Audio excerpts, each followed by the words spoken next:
4 women, 4 vastly different stories and adventures. At the 4th National Young Women Leaders Day 2012 at Kallang Theatre, they shared their stories with over 600 students. First up, Lieutenant Colonel Goh Jerica. LCT Goh is one of the first women to win the Singapore Armed Forces Merit Scholarship in 1993. She has been with the Singapore Navy since. I did not have a childhood ambition to be a naval officer. When I was your age, the thought of being a sailor and serving on a warship never crossed my mind.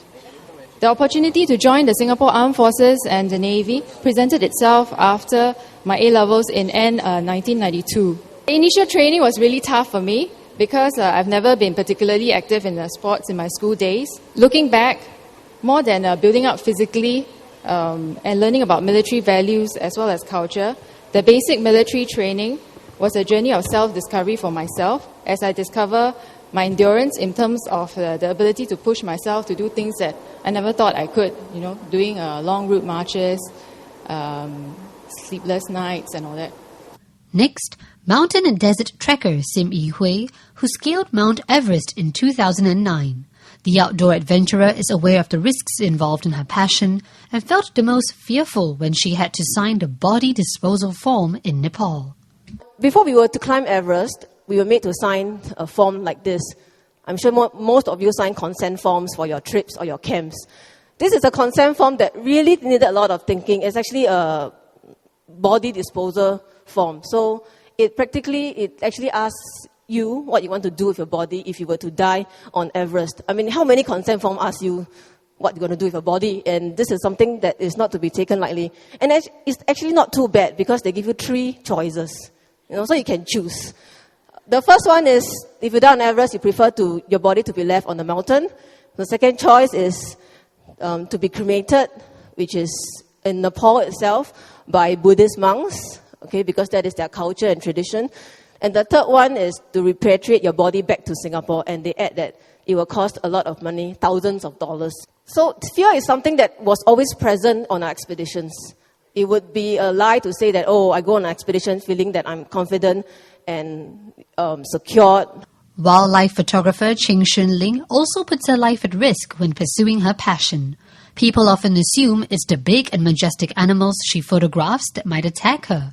But according to the 27-year-old, it's the small things that scare her the most.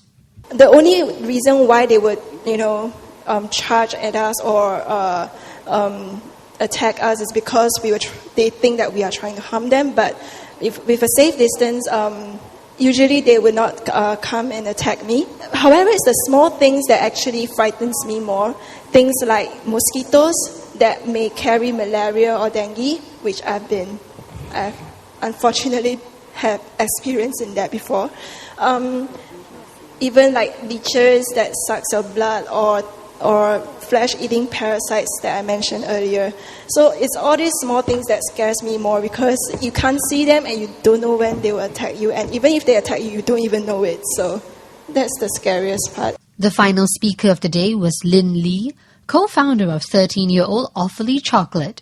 In her presentation, the mother of 3 reminded the students that leadership is about exercising influence, and the first taste of leadership may happen when they become mothers. Hopefully, one day you will be moms, and hopefully you remember what you're feeling right now as a young woman.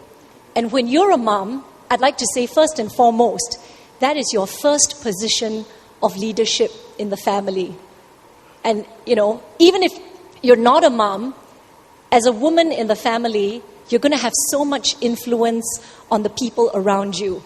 So if there are things right now in the system that you're in the life that you're in, or what you're doing, which you don't like, I know you're very young and it sounds bizarre, but when you become a mom and if you have that position or you're somewhere where you can influence a younger person, remember those things and make them count.